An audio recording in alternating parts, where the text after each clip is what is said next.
Committee members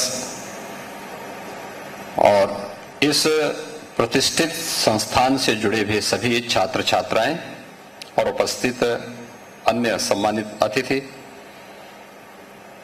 मैं सबसे पहले Uttar Pradesh institute of forensic sciences के तृतीय स्थापना दिवस के अवसर पर संस्थान को हृदय से बधाई देता हूं और इस अवसर पर आयोजित इस 3 दिवसीय सेमिनार के लिए आप सभी का हृदय से अभिनंदन भी करता हूं। तीसरे सत्र में संस्थान में प्रवेश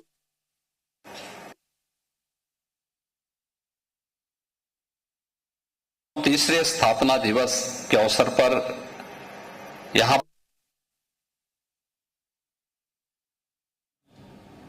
तीसरे सत्र को भी प्रारंभ कर चुका है। पिछले 2 वर्ष की उपलब्धि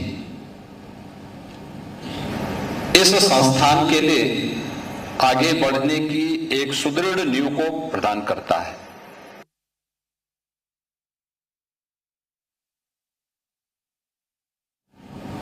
आज की आवश्यकताएं याद रखना, जब भी भारतीय परंपरा में कोई मंथन हुआ है उससे कोई ना कोई अमृत जरूर निकला है और ये वैदिक कालखंड से परंपराएं चली आई हैं। वैदिक और पौराणिक ज्ञान है, ये किसी न किसी मंथन का परिणाम है। उस मंथन के परिणाम स्वरूप ही हम आज देश के अंदर 4 प्रमुख स्थानों पर कुंभ के आयोजन को देखते हैं। कुंभ के आयोजन वास्तव में भारत की ज्ञान की परंपरा, उत्तर दक्षिण पूर्व पश्चिम, संपूर्ण भारत की ज्ञान की परंपरा के बारे में भारत की ऋषि परंपरा, उस समय के जो आचार्यगण थे, उस समय के जो समाज की विद्वत शक्ति थी, इनके एकत्रीकरण के माध्यम से जो कुछ भी नया शोध हुआ है और नया बनाया है, उन सबको हम आदान प्रदान भी कर सकें और एक दूसरे के साथ उस चिंतन मनन के माध्यम से फिर उसको आने वाली पीढ़ी को दे सकें। लखनऊ में इस फॉरेंसिक इंस्टीट्यूट को बनाने के पीछे की भी मंशा हमारी यही थी, क्योंकि भारतीय संस्कृति इस बारे में हमेशा इस बारे में आग्रही रही है कि आनो भद्रा कर्तवो यंतु विश्व, यानी ज्ञान के लिए अपने चारों ओर के रास्ते खोले रखो।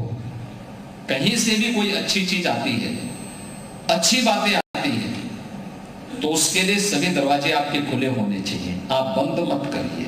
जब भी आप बंद करेंगे तो वो आपकी विकास की यात्रा को बाधित कर देगा और विकास बाधित होगा, चिंतन मनन की परंपराएं बाधित होंगी, तो याद होगा कि वह नए संघर्ष को जन्म देगा और नए संघर्ष को जन्म देने के बाद वह न केवल आज के परिप्रेक्ष्य में अगर आप देखेंगे कि नकारात्मक ताकतें जब भी हावी हुई हैं, उसने मानवता के सामने एक नया संकट खड़ा किया है।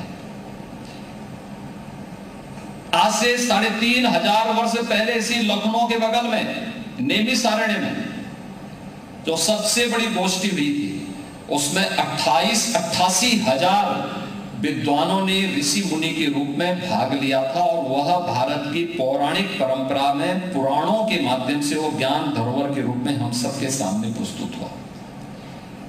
और आज यहां पर इस 3 दिवसीय जिन महत्वपूर्ण विषयों को लेकर के यह सेमिनार आज यहां पर आयोजित हो रहा है, यह उसी परंपरा में आज की आवश्यकता के अनुसार हमें किन विषयों को लेकर के कार्य करना है, फॉरेंसिक साइंस की आज की आवश्यकता क्या है। साइबर फ्रॉड से बचने के लिए और नेशनल सिक्योरिटी में उसकी आवश्यकता को ध्यान में रख करके हम कैसे उन चुनौतियों को फेस कर सकते हैं, इन मुद्दों को लेकर के, या फिर उन ड्रोन टेक्नोलॉजी के और रोबोटिक के उसके लाभ और उसकी चुनौतियां क्या हैं, इन सभी मुद्दों पर यहां पर एक किसी नए मंथन को जन्म लेकर के आप वर्तमान की चुनौतियों के अनुरूप समाज को तैयार कर सकेंगे, ये मैं विश्वास के साथ कह सकता हूं। और इसका लाभ न केवल देश की सबसे बड़ी आबादी के राज्य की जनता को, बल्कि यहां की पुलिस फोर्स को भी उसके अनुसार अपने आप को अपडेट करने में मदद मिलेगी।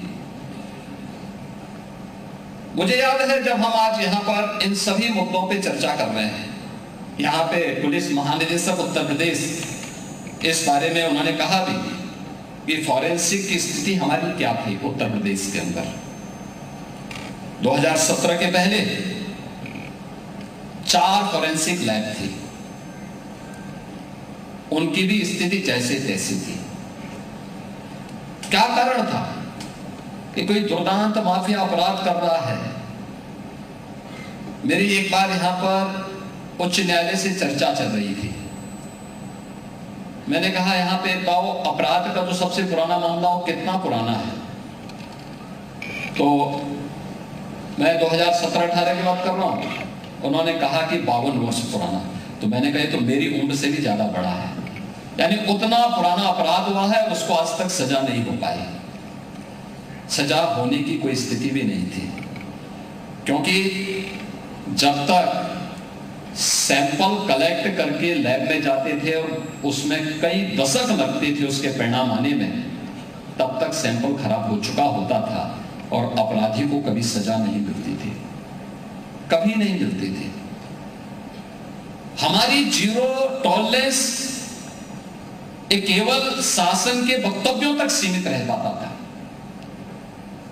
अगर समय के अनुरूप शासन को तैयार किया होता अपने आप को, और इसीलिए हम लोगों ने इन पर पूरा ध्यान दिया, इन चीजों पर हम लोगों ने फोकस किया कि हर हाल में उत्तर प्रदेश के अंदर हमारा प्रयास होना चाहिए कि 18 हमारे पास रेंज हैं, हर रेंज में एक ग्रेड की हमारे पास फॉरेंसिक लैब्स होनी चाहिए।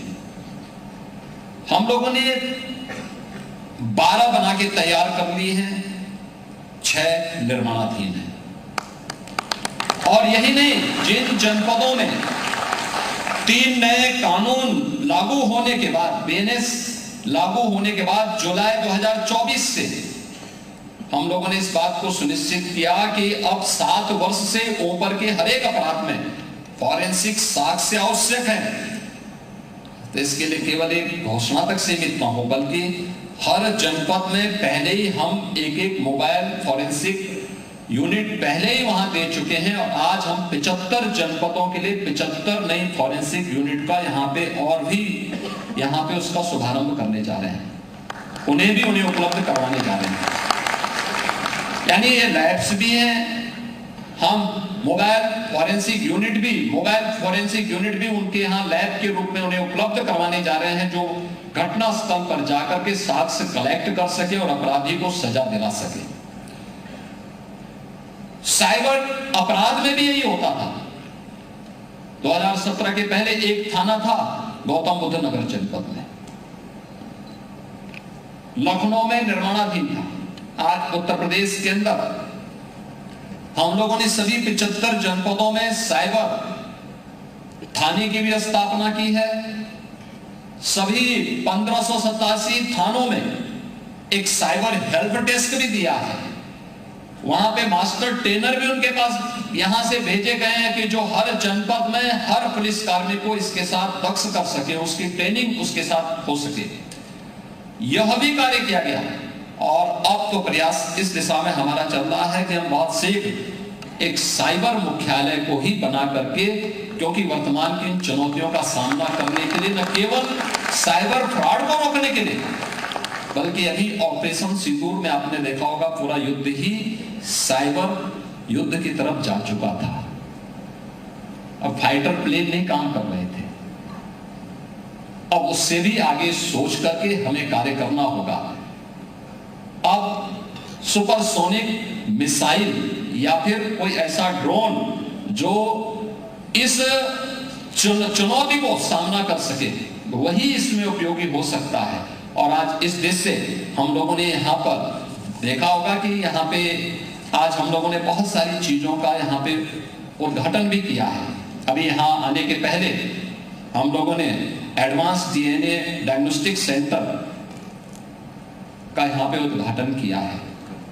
अब देखिए, यानी world class DNA diagnostic lab यहाँ बनी हुई है। जो छात्र यहाँ पढ़ रहे हैं उनके लिए भी, और जो लोग यहाँ पे ट्रेनिंग करेंगे उनके लिए भी हम लोगों ने आज यहाँ पर इसका शुभारंभ किया है। इसके साथ ही यहाँ पे AI, drone and robotic technology की लैब का भी हम लोगों ने उद्घाटन किया है।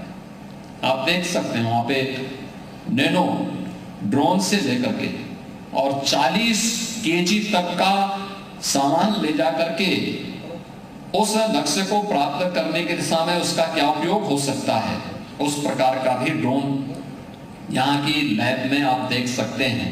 और पूर्व प्रधानमंत्री और जिनका कार्य क्षेत्र ये लखनऊ था, श्रद्धेय अटल बिहारी वाजपेयी जी के नाम पर अटल लाइब्रेरी का भी आज हम लोगों ने शुभारंभ किया है। और ये वर्ष अटल जी की शताब्दी महोत्सव का वर्ष भी है।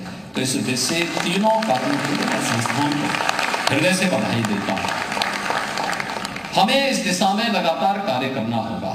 वर्तमान की चुनौतियों के अनुरूप अपने आप को तैयार करना होगा।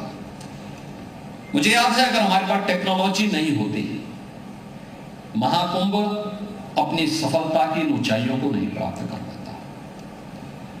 हम लोगों ने वहां पे बेहतर टेक्नोलॉजी का बेहतर उपयोग किया। हर जनपद में भी हम लोगों ने इसका बेहतर उपयोग किया है। आज भी उत्तर प्रदेश पुलिस इस दिशा में कार्य कर रही है। अब हम लोग इसका इंतजार नहीं करते हैं कि कोई व्यक्ति अपराध कर लिया है तो हम हाथ पे हाथ धरे बैठेंगे। ऐसा नहीं होता है। और यही कारण है कि जिस उत्तर प्रदेश में पहले अपराधी अपराध कर लेता था, अब वो अगर अपराध किया है तो उसको अगले 24 से 48 घंटे के अंदर पुलिस के हाथ में उसको लगना ही लगना है, वो कहीं जा नहीं सकता है। और यह स्थिति आज उत्तर प्रदेश पुलिस ने विकसित कर ली है और उसी का परिणाम है कि उत्तर प्रदेश सुरक्षा के मानकों को तेजी के साथ आगे बढ़ा रहा है। हमें समय के अनुरूप अपने आप को तैयार करना होगा। समाज की जो डिमांड है उसके अनुरूप हमें चलना होगा। अगर हम नहीं चलेंगे तो स्वाभाविक रूप से हमारे सामने स्वयं के अस्तित्व का संकट खड़ा होगा। अब समय गया जब उत्तर प्रदेश पुलिस भागती थी और पीछे से अपराधी या कोई दुर्दांत माफिया उसको दौड़ाता था। अब उत्तर प्रदेश पुलिस का नाम सुन करके, उत्तर प्रदेश की पुलिस की कार्य पद्धति को देख करके, उसके द्वारा टेक्नोलॉजी का बेहतर उपयोग करने का परिणाम है कि अब अपराधी नाम सुन करके भागता है। उसके मन में एक भय होता है, उसके मन में कानून का भय भी है और उसके मन में जीरो टॉलरेंस की उस नीति का भय भी है जो उसको कानून के दायरे में ला करके सजा दिलाने में सहायक होता है। और जब तक यह भय नहीं होगा, एक कॉमन मैन के मन में विश्वास नहीं आप पैदा कर सकते। उसको पैदा करना है तो उसके लिए आपको अपने आप को तैयार करना होगा। और मैं इस बात के लिए धन्यवाद दूंगा उत्तर प्रदेश का जो हमारा ये इंस्टीट्यूट है, इसकी स्थापना, यानी आपके सामने बड़ी विचित्र सी स्थिति होगी। ये उत्तर प्रदेश पुलिस के नाम पे ये लैंड थी और इस लैंड पर लखनऊ का एक भूमाफिया कब्जा कर लिया था। किसी को पता ही नहीं था। और तो मेरे पास उस समय के डीजीपी आए, उन्होंने कहा कि यूपी पुलिस की लैंड पर एक भूमाफिया कब्जा कर लिया है और वह काफी सत्ता के नजदीक रहा है। तो मैंने कहा फिर हाथ पे हाथ धरे क्यों बैठे, उसकी पूरी फाइल थोड़ा मुझे उपलब्ध कराओ। पूरी फाइल आई, मैंने देखा, हमने अपनी कार्रवाई को आगे बढ़ाया। मामला चला पुलिस के पक्ष में जब ऑर्डर हुआ तो हाईकोर्ट गया, हम लोगों ने उससे पहले एफआईआर लॉन्च किया था और फिर कार्रवाई जब प्रारंभ हुई तो सामने उसने हथियार डाले। उसने कहा साहब मैं पूरी लैंड को यूपी पुलिस को वापस करना चाहता हूं। हमने कहा ये तुम्हारी कृपा नहीं है, तुम्हें तो करना ही होगा देर सवेर। और वह अंततः यूपी पुलिस के नाम पे आया और आज आप देख रहे होंगे इतना प्रतिष्ठित संस्थान ये बन चुका है। अब यहाँ पे अलग अलग कोर्सेज चल रहे हैं। इसको अभी एफिलिएट किया गया है, जो हमारा नेशनल फॉरेंसिक इंस्टीट्यूट यूनिवर्सिटी है अहमदाबाद गांधीनगर में, वहां से एफिलिएटेड है और बेहतरीन तरीके से विश्वविद्यालय के साथ बेहतरीन तालमेल के साथ ये इंस्टीट्यूट आज यहाँ पे संचालित है, अपने लक्ष्यों को प्राप्त करने को अग्रसर है।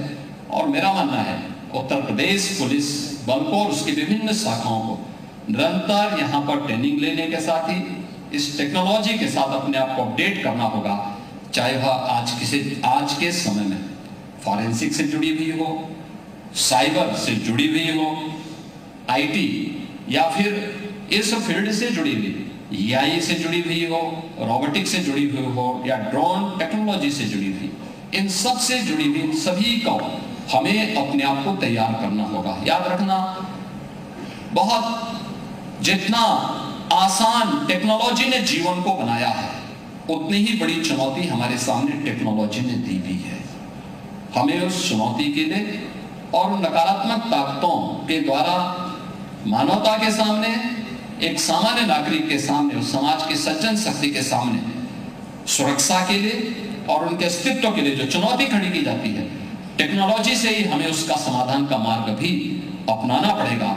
अगर हम उसको समय रहते अपनाएंगे तो हम अपने उन कर्तव्यों का निर्वहन ईमानदारी पूर्वक कर पा रहे हैं जिसके लिए ये सेवाएं प्रदान की गई हैं और भारतीय संविधान ने ताकत आपके हाथ में दी है। अगर हम नहीं कर पाएंगे, आने वाली पीढ़ियां हमें कोसेंगी। इसलिए कोसने के लिए नहीं बल्कि लोगों का श्रेय और आशीर्वाद प्राप्त करने के लिए जीवन जिया जाता है। और उस उद्देश्य से यह इंस्टीट्यूट उत्तर प्रदेश पुलिस और उत्तर प्रदेश के साथ ही अपनी वर्तमान पीढ़ी को आगे बढ़ने के लिए और उन न्यू एज टेक्नोलॉजी और कोर्सेज के साथ जोड़ रही है, जो आज की आवश्यकता है और भविष्य की विकसित भारत की आधारशिला बनेगी। उस विकसित भारत के, विकसित उत्तर प्रदेश के इस 3 दिवसीय सेमिनार में मैं एक बार फिर से इस पूरे सेमिनार के प्रति अपनी शुभकामनाएं देता हूं। आप सभी का हृदय से अभिनंदन करता हूं और विश्वास करता हूं कि आप इन सभी तीनों क्षेत्रों में जो हमारी वर्तमान की चुनौती है, चुनौतियों को सफलतापूर्वक मुकाबला करने के लिए अपने अनुभव का लाभ देंगे और यहाँ के छात्रों को भी और इस फील्ड के विशेषज्ञों को भी अपने अनुभव से लाभान्वित करेंगे। आप सबके प्रति मेरी शुभकामनाएं हैं। धन्यवाद। जय हिंद। तो मुख्यमंत्री योगी को आप सुन रहे थे। आपको बता दें फॉरेंसिक इंस्टीट्यूट का शिखर सम्मेलन हो रहा है, उसमें उन्होंने बताया कि कैसे साइबर क्राइम बढ़ रहा है और इसलिए साइबर एक्सपर्ट होना बहुत जरूरी है।